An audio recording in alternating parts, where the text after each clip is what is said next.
Let's get it.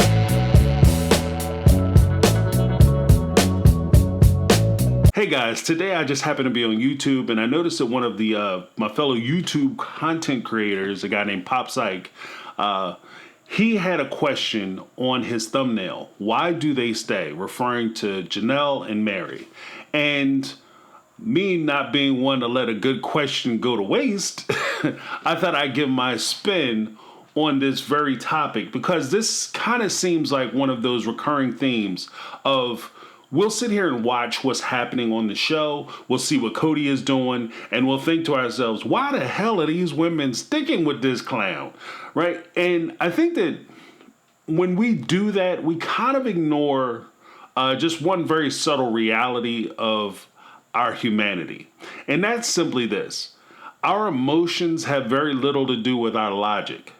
Because if you could determine who you were in love with and who you spent time with and who you invested in emotionally, logically, then to be honest with you, we could root out, jerks and assholes within 2-3 generations. Like we would completely breed them out of existence.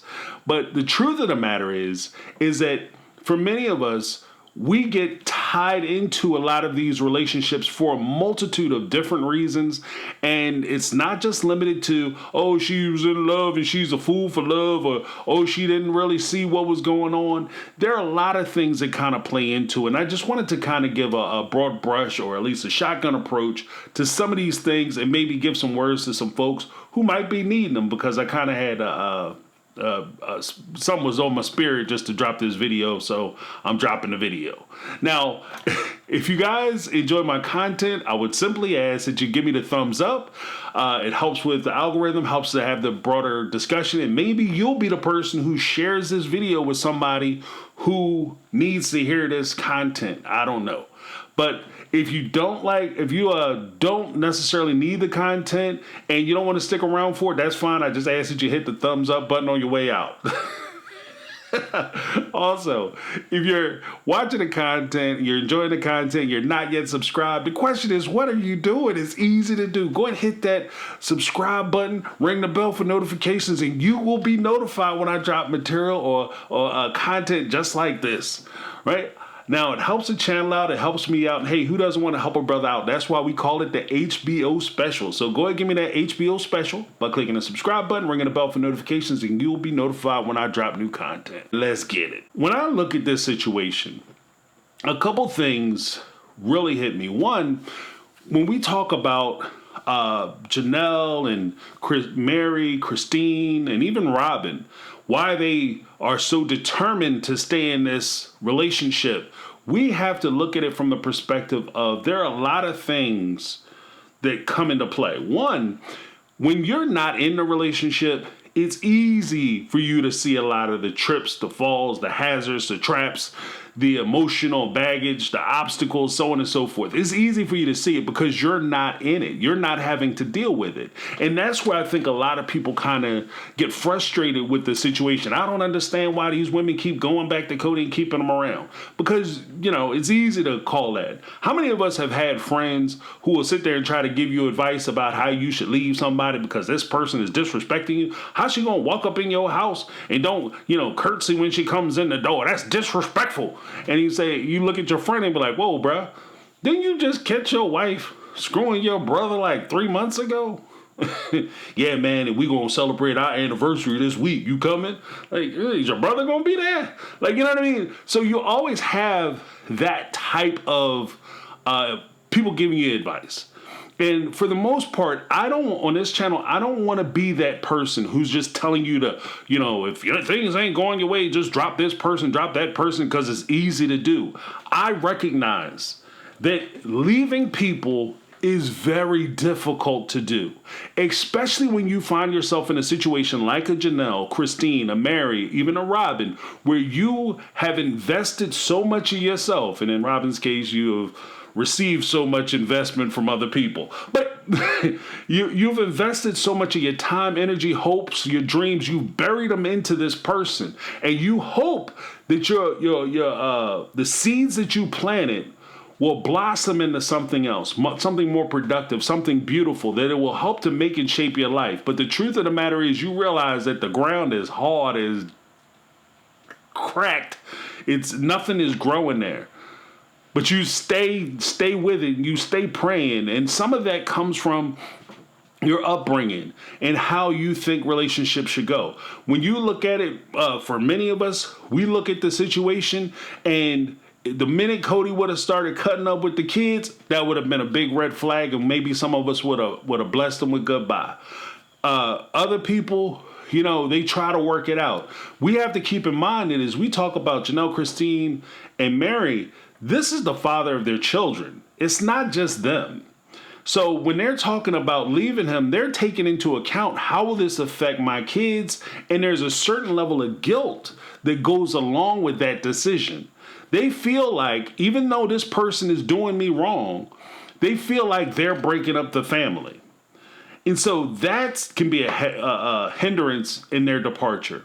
There's also the religious aspect. And for those who are not in the know, with this particular religion, it's not just that you're choosing to be with somebody here on earth, but when you die, you actually take your family into your own, universe, or your own planet in some cases, where you become a god, and your wives become gods, and your kids become gods, and you guys all live and populate this planet, and you all live in harmony. And that's great. There's nothing, I wouldn't mind to criticize their religion, their belief system, or their faith. That's not my job. That's not what I do. I don't do it, right? But my only question is this. And I say this to Christians, I say this to Muslims, I say this to Jews, Gentiles, and anybody in between, atheists. Atheists wouldn't really apply. But I simply would say this. When you use your religion as an anchor that way, and you say, I'm going to live my life with this person, and I'm going to commit to this person because when I die, I'm going to live in eternity, and we're going to be in paradise together. How is this person going to give you heavenly paradise when they're giving you hell on earth? When they're dragging you down here, they're ignoring you here, they're mistreating you here. You think that it's going to be better when you die and they get superpowers? You think it's going to be more awesome, or it's going to be less awesome? And that's where I would kind of pull coattails. And again, I'm not saying that this is what they should do. I won't come out and say that they should leave, they should pack a bag, they should go.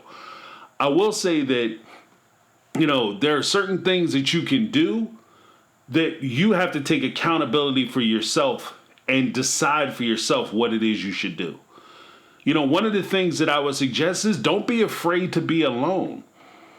Don't be afraid to be by yourself. Sometimes when I watch the Sister Wives, especially in a retrospective, and I'll go through some of the series and I listen to Cody talk, one of the things that Cody has always kind of threatened with these women and held over these women is the idea that he won't come around and he'll deny them his presence. That because he's not showing up, all of a sudden, ladies, if you don't act right, then I won't come see you on your night. And you're going to have to go 2 weeks without the coaster. And then all of a sudden they kind of snap into place. This is where you have to look at yourself and say, look, if you don't want to be here, then you don't have to be here, because I'm okay with me. And when you find that type of love, and more importantly, you find that type of peace, that inner peace where you're okay with you, then people can't threaten to leave you. Because if you don't want to be with me, I'm not going to hold you. I'm not going to force you to be with me. I don't want to be around nobody who don't want to be around me. And that's always been just my thing. If I have to beg you to be a part of my life, or I have to trick you or manipulate you or abandon who I am or change who I am so that I can keep you around, then your presence isn't worth it to me. It's simple as that. I have to love me first, because no matter what happens, whether you stay or you go, I'm going to be with me regardless. I can't escape me. I can't leave me. And so I have to be able to like myself. I have to be able to like the person who I'm with. And this kind of goes to the question too, because you always hear people say, I don't know why the Lord won't send me my man or my woman, why I'm here by myself. That's your time for you to love and learn to love on you. Learn to respect you. So that when you do get somebody, you're able to deal with that person. Because the question is simply this: if you can't stand to be with you, why are you trying to pull somebody else in to be with you? If you don't like you, why is somebody else going to choose you? So you have to love yourself and learn to be with yourself and be your biggest fan.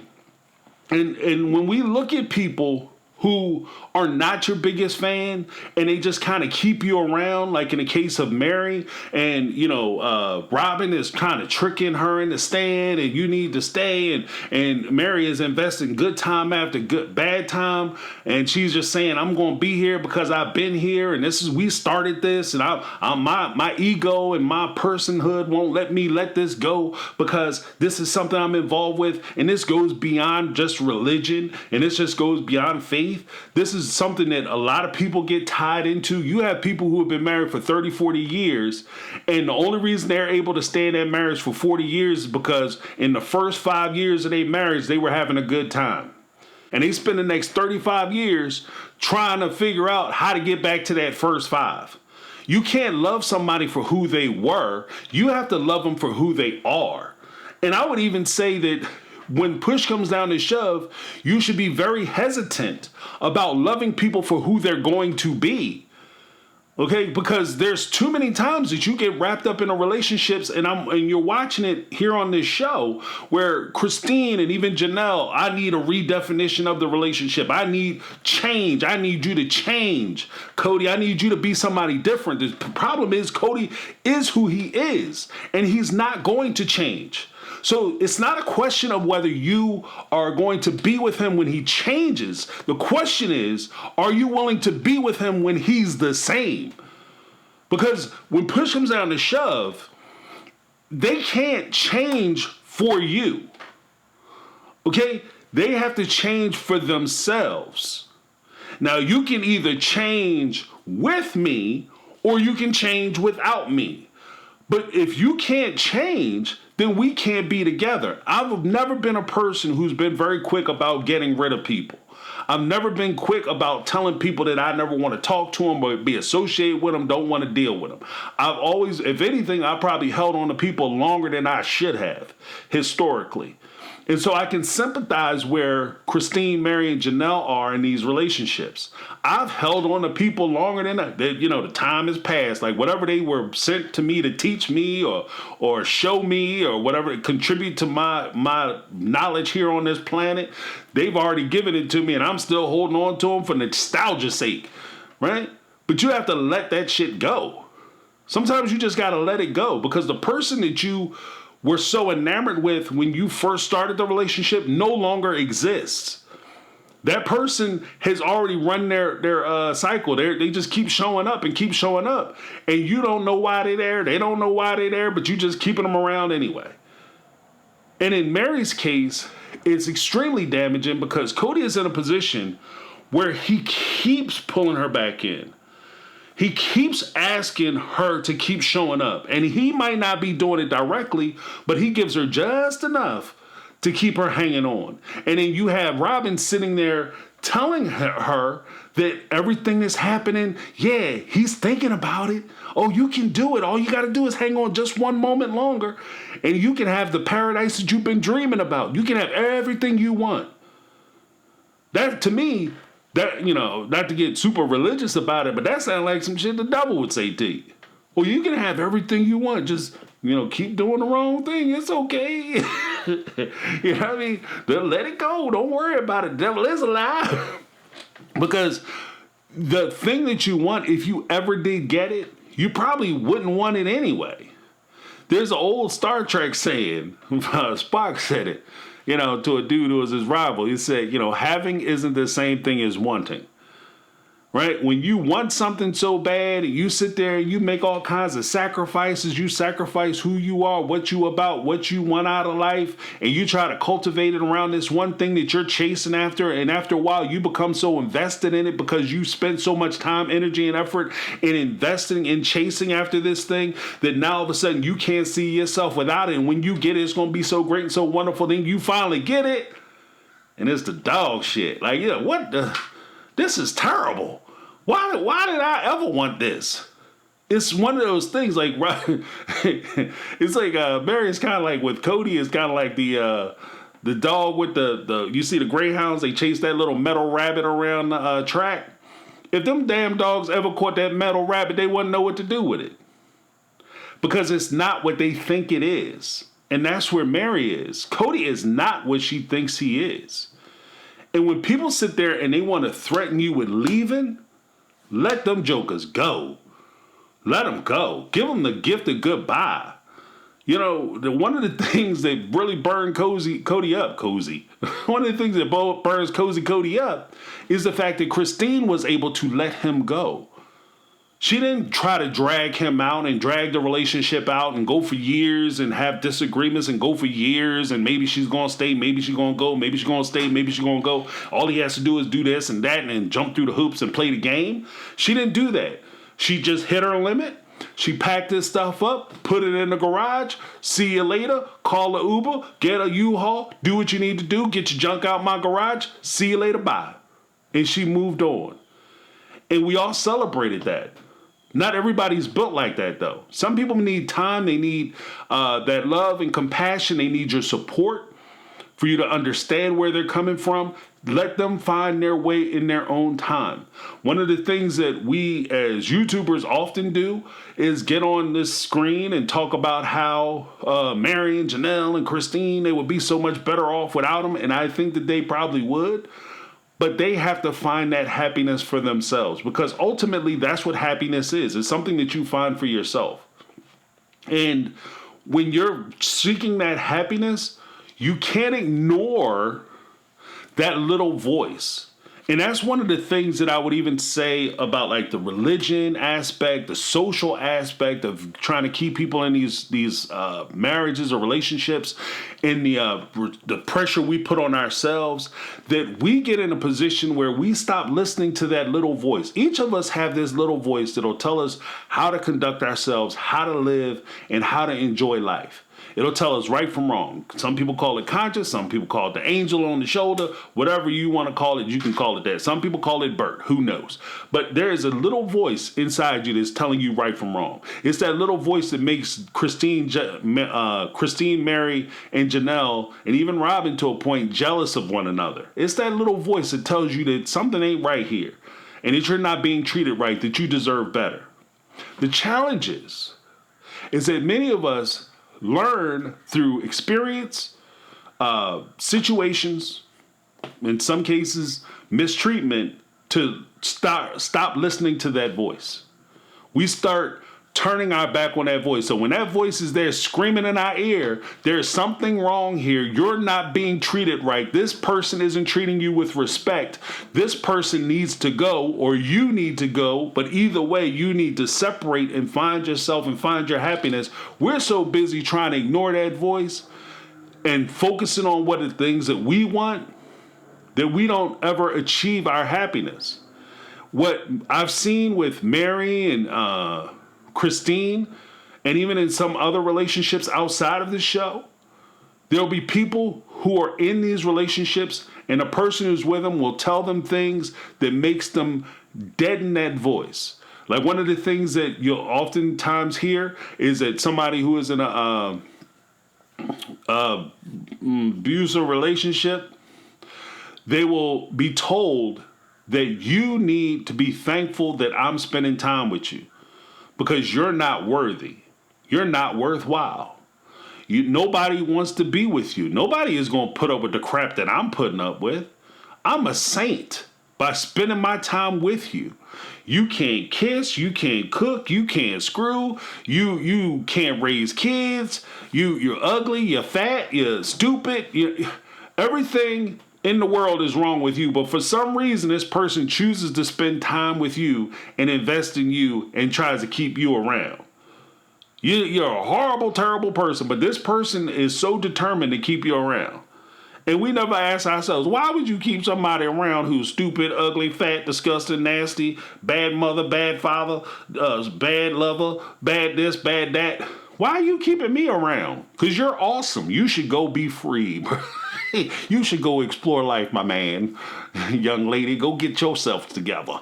Right? That's what we should say, but we don't. Because we let these people kill that voice. And they're silencing that voice. And they're telling us, no, don't leave. You got to stay. And then we start to tell ourselves, because we start listening to them instead of listening to that voice, we start to tell ourselves, yeah, this is all I deserve. I deserve to be in a small-ass apartment while I'm paying for my sister wife and my husband or boyfriend to live in a mansion. I deserve to have a young lady who don't call me or send me a text message or bother to get in touch with me, or only cares about me when my paycheck hit the door. I deserve to be with somebody who doesn't pay attention to my kids. We are not listening to that small voice. And that's one of the things that makes it easier for us to stay in these bad situations. Now, I'm not criticizing anybody. This is no judgment on anybody in this situation.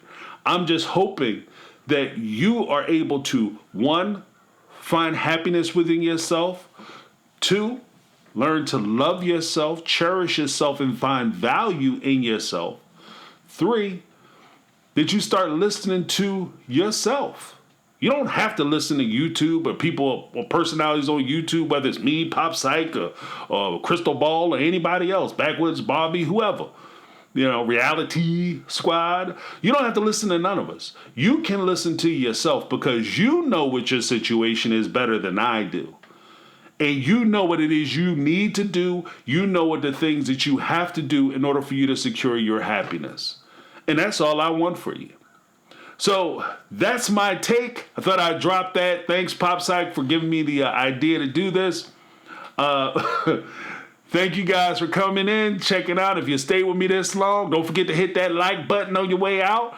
That's my take. I'm James. This has been My Take on Reality, and I'm out. 'Cause I've been living life.